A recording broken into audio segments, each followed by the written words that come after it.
He lied about $1 stock, made millions, and only served 22 months in jail. Then Hollywood turned his crimes into a blockbuster. This is the story of Jordan Belfort, the man who scammed America and got rich again doing it. And the wildest part? People still cheer for him. Bayside, Queens, 1962.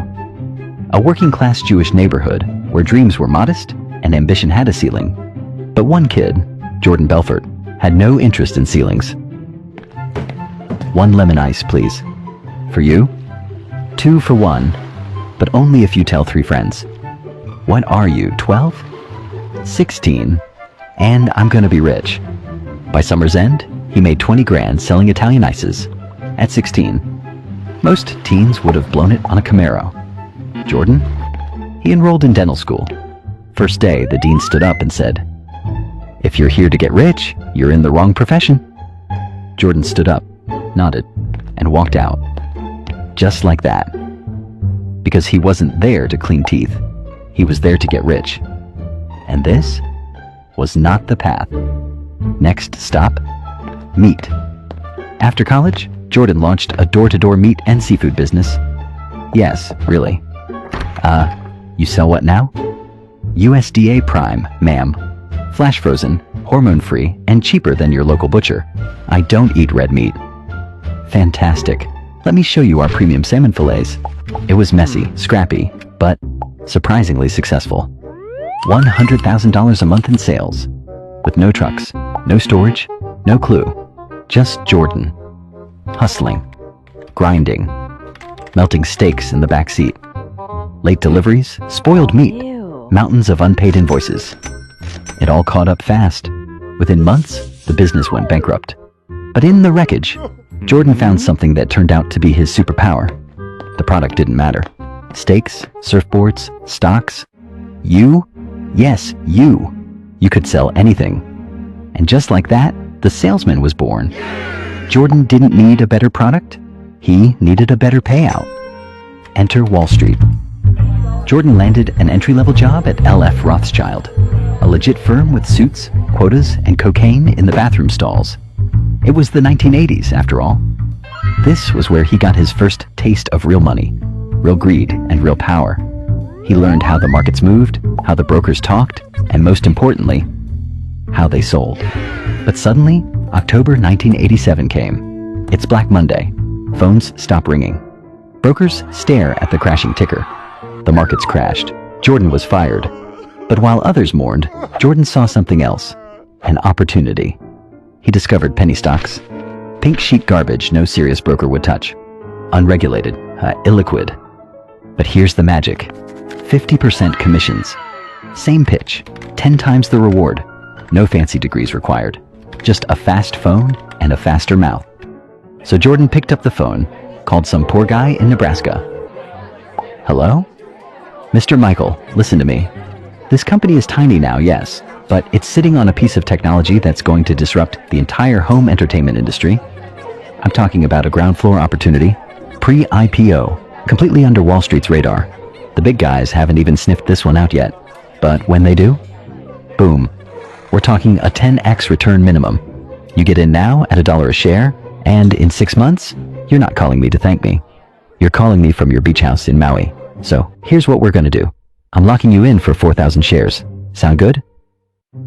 I'm not really sure I understand the company. You don't have to understand the company, sir. You just have to understand the upside. That's what smart money does. They act before the crowd catches on. So, do you want to be first? Or do you want to read about it in Forbes a year from now saying, "God, I wish I had listened." And just like that, he closed $4,000 with a single call. No rules, no regulators, no breaks, just cold calls and pure adrenaline. He'd found his kingdom, and he was ready to build an empire. 1989, Jordan Belfort was already pouring the next round, and this time, he wasn't alone. Enter Danny Porish, a fast-talking, drug-snorting misfit from Long Island with the charm of a salesman and the instincts of a hustler. He wasn't from Wall Street, and on some days, it didn't feel like he was from the same planet. But he could close, and Jordan saw something in him. Hunger, loyalty, no brakes. Together, they were dangerous. Jordan had the vision. Danny brought the chaos. And from that chaos, they built their empire. Introducing Stratton Oakmont. The name sounded prestigious, like it had a 100-year legacy and leather-bound books. In reality, it was a strip mall boiler room with flickering lights, mismatched desks, and exactly zero regulatory oversight. The early recruits? They weren't analysts. They weren't even qualified. They were bartenders, college dropouts, and neighborhood hustlers. But Jordan didn't want experience. He wanted hunger. He didn't need thinkers. He needed closers. Then came the training. Jordan developed a method called straight-line persuasion, a psychological pressure cooker designed to turn stammering rookies into high-pressure machines. He taught them to bulldoze hesitation, drown out doubt, and guide a prospect from hello to where do I send the check in a single, unbroken line. Soon the office took on a rhythm, fast, loud, and addictive. Phones never stopped ringing. Orders never stopped flowing. The energy was electric, the egos were growing, and so was the money. But Stratton's brilliance wasn't just in how it sold. It was in who it sold to. They targeted the forgotten investors, the working-class retirees, the desperate parents, the people Wall Street ignored. Stratton sold them hope, wrapped in urgency, dressed in false certainty, backed by made-up projections.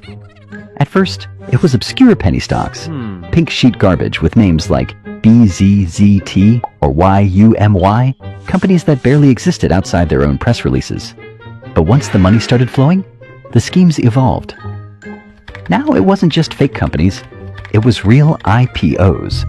They bought up massive blocks of cheap shares, then turned the sales floor into a hype machine. Call after call, promise after promise. They flooded the market with manufactured excitement, spiked the stock, and then dumped everything at the top, leaving thousands of investors holding the bag. It was called a pump and dump. But at Stratton Oakmont, it was called Another Tuesday. By the early 90s, the firm had exploded. Stratton wasn't just a brokerage, it was a carnival. The office? A blur of screaming phones, air horns, testosterone, $2,000 suits, and enough narcotics to kill a rhinoceros. Jordan built a system where fear and loyalty were currency. Top performers were treated like royalty. Bonus checks, vacations, even watches tossed across the office like candy. Underperformers? Humiliated, cut loose, replaced in hours. And then came the parties. Strippers in the conference room, champagne overflowing into fax machines, lines of coke snorted off compliance manuals. Nothing was sacred. Not the furniture, not the company car, not even the fire extinguisher. Someone once filled with whipped cream and tequila? Jordan had officially become a cult leader in Armani. He bought a helicopter. He named his yacht after his wife, Naomi. He owned mansions, Lamborghinis, and Rolexes. And through it all, he preached the same sermon. Success is everything. And if you're not winning, you're nothing. On paper, Stratton Oakmont was thriving. They brought companies public. They raised hundreds of millions. The firm was growing faster than anyone could believe. But under the surface, it was all smoke and mirrors. Because when you can't sell the truth, you sell the dream. And Jordan Belfort had built an empire doing exactly that. By 1994, Stratton Oakmont was on fire, taking companies public, moving millions, and pulling in national attention. But beneath the success, the structure was starting to rot. The firm's IPO model was aggressive, familiar, and increasingly reckless. Same playbook: overhype the stock, oversell the dream, and exit before reality catches up. But this time, they weren't invisible anymore. The SEC had flagged a growing list of suspicious filings. Complaints were piling up from investors who bought in at $7 and watched it crash to 30 cents. Internally, some brokers were starting to ask questions. They were pushing stocks with no revenue, no product, sometimes no working phone number. Management's answer? Close the deal or get out. And while the firm grew, so did the complexity of hiding the money. Millions were funneled offshore through a web of shell companies. Some accounts were under Jordan's aunt's name in the UK. Others were parked in Geneva under company names that didn't exist. At one point, Jordan moved funds using couriers, including a housekeeper smuggling cash-stuffed envelopes sewn into her bra. Jordan called it asset protection. The FBI called it laundering. Inside the firm, things were changing. Drug use, once a reward, became a necessity. Quaaludes slowed their speech. Cocaine sped them back up. People passed out during calls. One broker had a seizure on the sales floor. Fights broke out over commissions, women, or just too much testosterone. At least 2 employees had to be escorted out after violent outbursts. And Jordan? He was unraveling faster than the firm. His marriage to his wife was disintegrating. She'd find pills in the couch cushions, syringes in the bathroom. He once crashed his Ferrari into a pillar while high on lewds, with his 3-year-old daughter in the passenger seat. Then came the yacht incident. In June 1996, against the captain's warning, Jordan insisted they sail from Italy to Sardinia during a storm. He was drunk, high, and convinced nothing could touch him. The Naomi began to take on water in the middle of the Tyrrhenian Sea. On board, Jordan, his wife, their daughter, and over $2 million in jewelry and narcotics. They had to be rescued by the Italian Navy. The yacht was destroyed. Jordan survived. But something inside him didn't. Back in New York, the walls were closing in. Journalists from Forbes and the Wall Street Journal had begun poking around. Former employees were talking. But most dangerous of all was Gregory Coleman, an agent with the FBI's Financial Crimes Division. Coleman didn't just see red flags. He smelled blood. He quietly began piecing together a timeline. He pulled Stratton's cold call scripts, subpoenaed wire records, tracked real estate purchases that didn't match reported income. He found that Jordan was withdrawing cash in patterns, $50,000 at a time in cashier's checks, layered through casinos and art galleries. Coleman knew what it meant. So did Jordan, eventually. What Jordan didn't know was that some of his own brokers had flipped. One had been caught on a separate fraud charge. Another was burned by an unpaid bonus. They wore wires, recorded calls, turned over folders, and as the heat rose, more jumped ship, not out of morality, but self-preservation. Then came October 1996. Federal agents raided Stratton Oakmont. They arrived just after sunrise. Phones were ripped from desks, filing cabinets emptied, hard drives were copied, employees were questioned. Someone tried to flush documents. Another tried to walk out with a briefcase full of shredded contracts. It didn't matter. The FBI had what it needed, but Jordan still wasn't done. In early 1997, while under investigation and explicitly told not to move funds, he wired $2 million to Switzerland. The transaction was traced. The conversation about it had been recorded. That single transfer became the thread that unraveled everything. The chase was over, and the fall had begun. By late 1998, Belfort was out of moves. The FBI had the recordings. The SEC had the filings. The empire he built on cold calls and false promises had finally collapsed. And now it was his turn. He was facing up to 30 years in federal prison. Wire fraud, securities fraud, money laundering. The charges alone could have buried him. So, Jordan did what he always did. He sold. Not stocks, but information. He flipped. He cooperated. He wore a wire. And one by one, the people who once worshipped him were handed over like receipts. Over 30 employees were indicted. Brokers, partners, friends. Some of them had joined Stratton right out of high school. They learned how to sell from Jordan. They followed his playbook.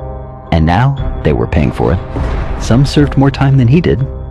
Jordan? He got 22 months in a minimum security facility. No fences, no cells. The guards didn't even carry guns. He played tennis in the mornings, lifted weights in the afternoons, and at night, he wrote.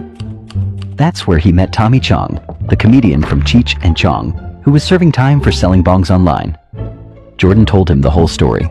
The drugs, the yacht, the envelopes of cash, the lie that became a lifestyle.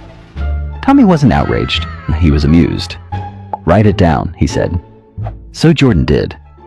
In 2007, he published The Wolf of Wall Street, a memoir that read more like a victory lap than a confession. There were no apologies, no remorse, just yachts, orgies, fraud, and punchlines. The public ate it up. He sold the film rights, he wrote a sequel, and in 2013, Martin Scorsese and Leonardo DiCaprio turned it into a global blockbuster. The same man who lied to investors was now entertaining them on the big screen. Audiences laughed, critics applauded, and Jordan Belfort convicted felon, former fraudster, became a pop culture icon. But the people he scammed? They didn't get movie deals. They didn't get closure. Most never got their money back. A teacher who lost her retirement. A war veteran who invested his life savings. A family who remortgaged their home for the next big thing. They were left with debt. With nothing. The court ordered Jordan to pay $110 million in restitution. To this day, only a fraction has been paid. The rest? Vanished into offshore accounts, real estate trusts, and legal loopholes. He claims he's working on it. The victims are still waiting. But Jordan? He's doing fine. He's a motivational speaker now, a sales coach, a podcast host. He sells success, teaches ethics, books stages around the world. He wears the name The Wolf, like it's a badge of honor, not the scar it should be. He didn't just escape justice, he sold it. Turned 22 months into a book deal. Turned fraud into fame. And maybe the scariest part? We applauded. I was guilty of being greedy, he once said. But so is everybody else. Maybe that's why he got away with it. Because deep down, we never wanted him punished. We wanted to be him,